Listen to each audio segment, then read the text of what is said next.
legal kita katakan kan, jatuh ke legal kita. Okay, jadi apabila kita jatuh ke legal kita tu, kita bawa legal kita, kita apa gerakkan legal kita ke tepi, lepas tu kita goyang-goyang. Nampak? Kan? Jadi bila dia gerak, bila dia bawa kan, bila dia bawa tangan dia ke tepi, lepas tu dia bawa apa, dia gerak-gerak macam tu kan. Maka itu dikira bawa lah tu. Kira bawa, maka tak boleh bawa. Kita tak boleh bawa najis tu. Maksudnya dia masalah kata gerak tu, maksudnya dia bawa ke tepi, maksudnya macam tu. Lepas tu yang kedua, tak boleh sentuh najis tu. Tak boleh sentuh najis tu. Maka kita tak boleh sentuh najis tu, melainkan uh, tak boleh sentuh lah. Kecuali kalau dah memang najis tu jatuh kat badan katakan, jatuh kat apa, katakan jatuh kat tangan katakan kan, najis tu jatuh kat tangan.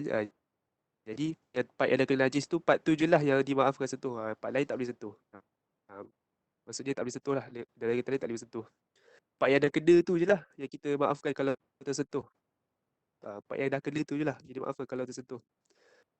Jadi tak boleh lah kita apa, uh, katakan najis tu jatuh, najis tu jatuh ke legal lagi, katakan lepas tu kita ambil tangan kita, ambil tangan kita lagi satu, lepas tu kita apa, lepas tu kita apa, katakan kita jentik ataupun kita apa, uh, kita apa, sap ke apa kan, tak boleh lah, sebab itu dah dikira sentuh. Okay, jadi kalau sebagai contoh je, najis tu adalah kita kata tai cicak kering tu jatuh ke lengan, lepas tu spontan dia terus tepis, jatuh jatuh je najis tu ke lengan, pap terus lengan, pap terus dia tepis.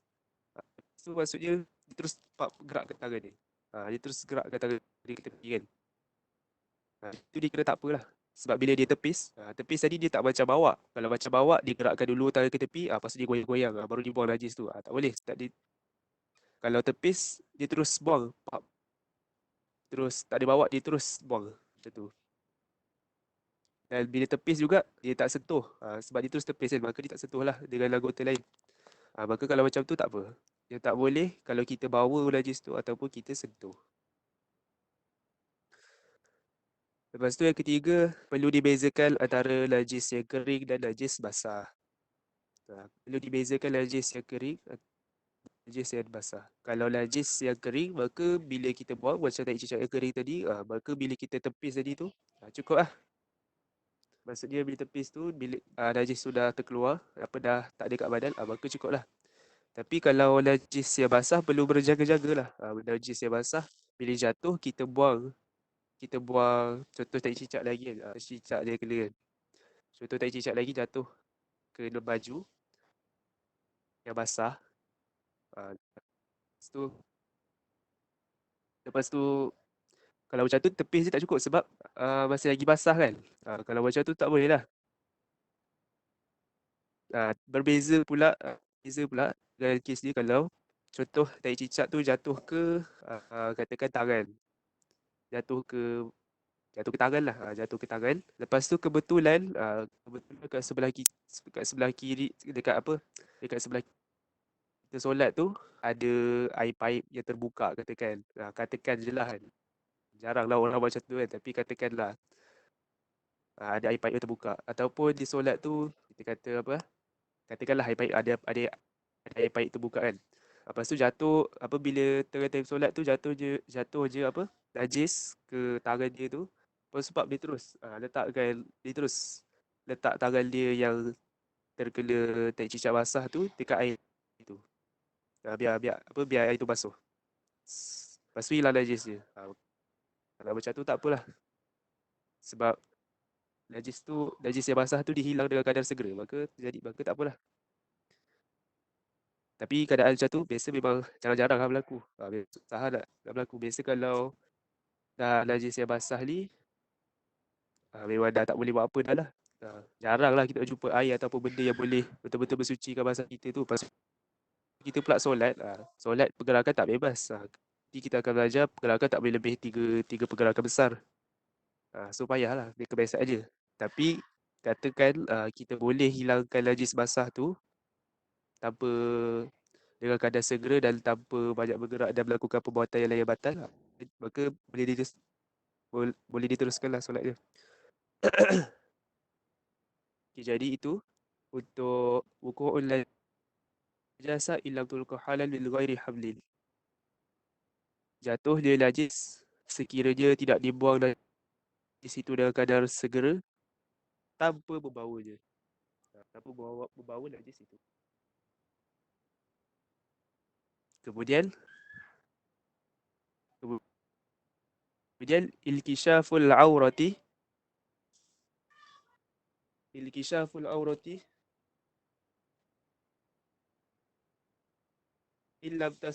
tustar halal. Ilkishaful aurati illam tustar halal. Terbukanya aurat sekiranya tidak ditutup dengan segera. Terbukanya aurat sekiranya tidak ditutup dengan segera. Maka ini pun sama. Aurat terbuka, bila terbuka tu tidak ditutup dengan segera. Kadar segera kat sini macam tadi juga, kadar subhanallah. Kalau aurat terbuka kemudian tidak ditutup dengan kadar subhanallah, tak ditutup dengan segera, maka batallah solatnya. Katakan apa ya? Katakan ada agil ke apa, ataupun apa-apalah berlaku secara tak sengaja, yang menyebabkan aurat kita terbuka. Maka kalau kita tutup, cepat-cepat tutup. Cepat-cepat tutup part yang terbuka tu, maka masih lagi sah solat. Ini ada pengecualian, kalau aurat itu dibuka oleh manusia, maka terus batal. Maka terus batal. Kalau manusia buka aurat tu dibuka oleh manusia, maka terus batal. Yang kat sini kita nak kata terbuka aurat ni, dia terbuka tu memang terbuka lah. Ada benda agil ke atau apa-apa benda lah yang bukan manusia yang menyebabkan terbuka aurat. Kalau manusia buka aurat, maka terus batal. Kalau bukan manusia yang menyebabkan terbuka aurat itu sekiranya tidak ditutup dengan segera, maka batal.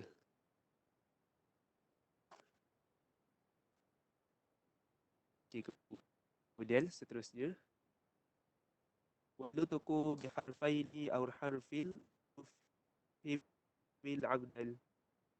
Walutuku biharfaini aw harfil mufhimil dan menyebut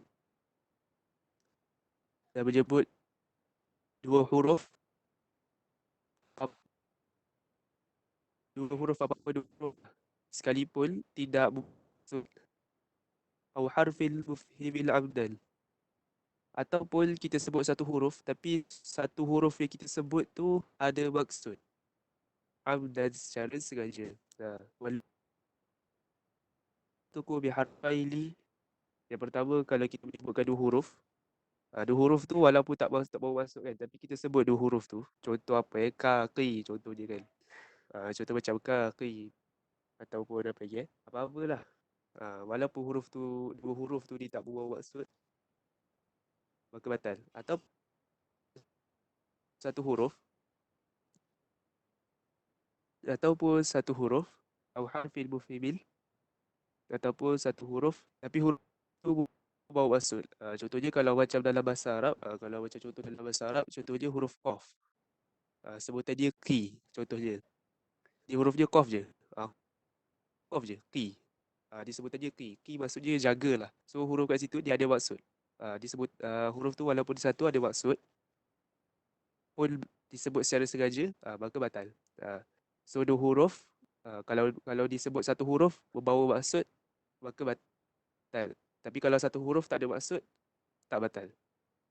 Tapi bila dah up jadi dua huruf, walaupun tidak bermaksud, batal. Apatah lagi kalau dua huruf bermaksud, lagilah batal kan. Apatah lagi tiga, empat huruf dah ke atas yang lain, maka lagilah batal. Dan semua itu secara sengaja. Semua itu secara sengaja. Maka kalau tidak sengaja seperti berlatah, memang tak sengaja. Berlatah tu tak sengaja lah berlatah dia tu. Terkejut pasal tiba-tiba terbelatah. Kan? Maka tak apa-apa lah.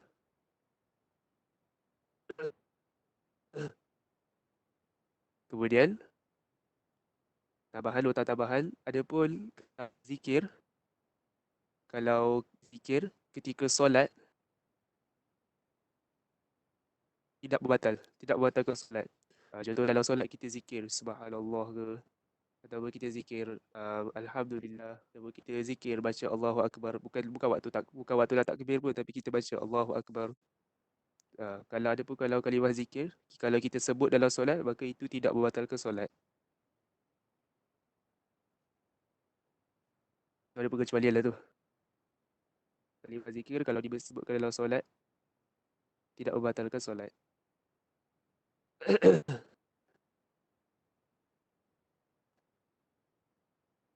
Kemudian wabil muftiri abdal. Bagi syarat yang seterusnya,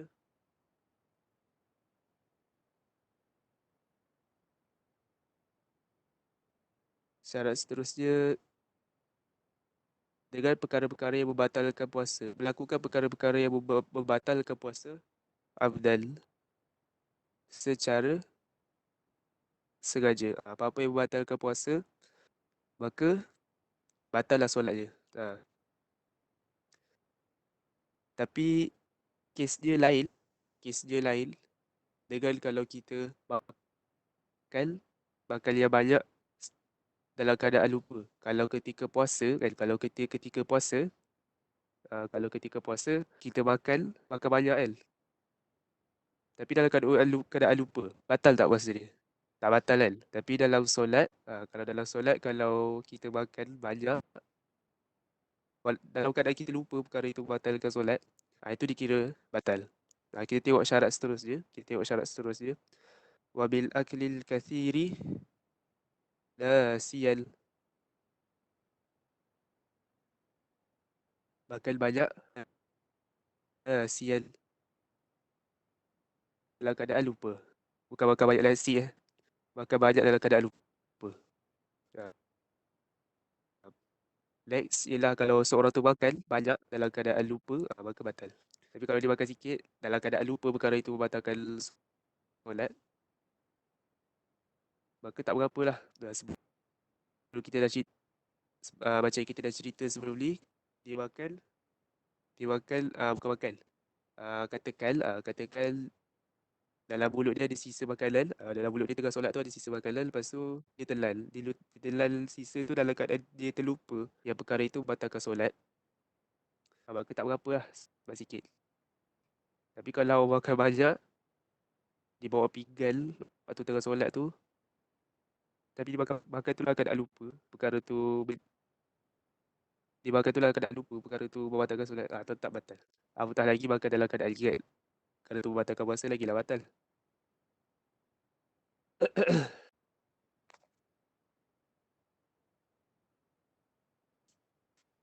Okay, jadi itu tadi, yang dua tadi, wabil mufti abdan, apa-apa yang membatalkan puasa dilakukan secara sengaja batal. Kemudian seterusnya makan banyak sekalipun dalam keadaan lupa, batal.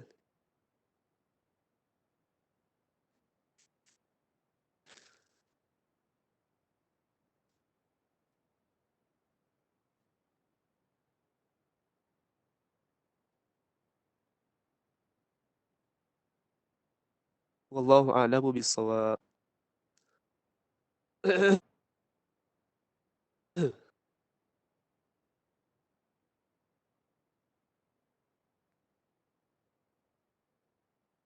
Okay, InsyaAllah kita tengok soalan yang ada.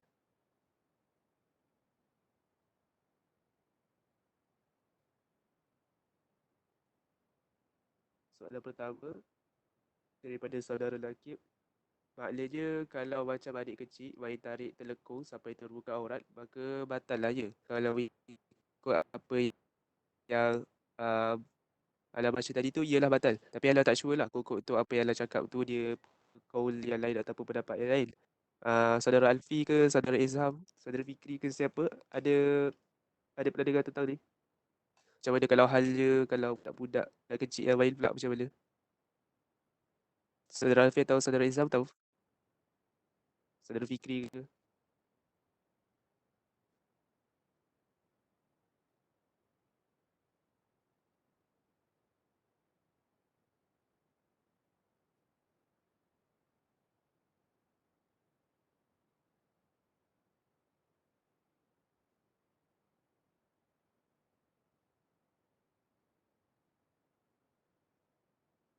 Saudara Izam sibuk.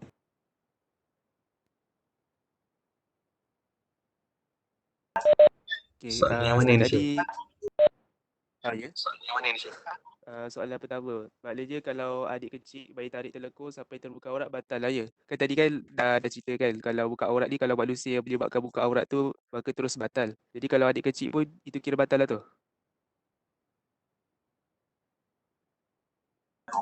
Macam ni kalau terbuka aurat? Uh, tadi kita dah cerita tadi, terbuka aurat ni kalau yang menyebabkan apa terbukanya aurat tu manusia yang buat, maka dia terus dikira batal. So saudara Izam pernah ada dengar kaul lain ke pendapat lain ke yang kata kalau budak kecil nyambut bayi jadi batal ada? Oh, Asif tak tahu. Cuma yang tahu kaedah dia Tak tahu. kalau angin je yang dimaafkan. Wallahualam. Ah, Yang macam hantar cakap tadi kan. betul. Ah. Okay, syukran. Jadi setakat apa yang kita semua tahu, kita boleh simpulkan batal lah. Adik kecil yang dia main bayi sampai terbuka kan. Bayi-bayi terlekung tarik-tarik sampai terbuka kan. Contohnya, maka batal lah. Batal. Kemudian soalan yang kedua. Untuk soalan tadi tu, kalau anda ada jumpa jawapan lain, nanti anda bagi tahu. Kalau ada pendapat lain ke apa, nanti anda bagi tahu. Soalan yang kedua, kalau perasaan aurat tu terbuka solat, contoh perasan rambut selepas habis solat bagi wanita, maka adakah perlu ganti solat tersebut? Kalau anda tak tahu, Saudara Alfi atau Saudara Izhab tahu jawapan?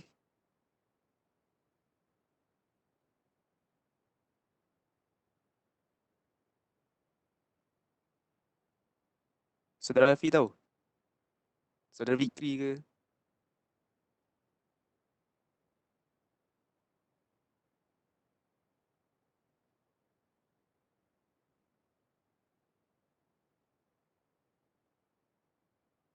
Itulah, anda pun tak berani nak buat tahu. Saudara Izham tahu Izham? Sibuk lagi eh? Dia tengok keadaan dia kalau contohnya lama. Tapi nanti ni kita akan confirmkan balik ah. Kalau contohnya lepas solat tu macam dah habis wirid semua, dah habis wirid baru perasan rambut kan, terpempat rambut. So, ada kemungkinan yang rambut tu terbuka masa wirid. So time tu tak perlu ganti lah. Tapi kalau lah betul-betul lepas bagi salam, tengah sapu muka tiba perasan, rambut. So memang confirm lah sini time solat kan, kena ganti. Allahualam. Tapi nanti kita akan Oh, faham. Okay, confirmkan syukran balik. Syekh. Okay. So anda ulang balik kes selepas jawapan daripada saudara Izham tadi. Kalau kita perasan aurat terbuka lama selepas kita lama solat, maka kalau ikut jawapan tadi ada kemungkinan yang aurat tu terbuka ketika buka-buka solat tu. Contoh kalau perasan lepas wirid, jadi ada kemungkinan aurat tu terbuka, terdedah aurat tu ketika wirid tu. Maka tak perlu ganti. Tapi kalau lepas solat tu kita terus perasan aurat tu terbuka, maka perlu ganti baliklah solat tu. Nanti akan dikonfirmkan balik. Wallahu a'lamu bisawab. Okay, lain? Ada soalan lain?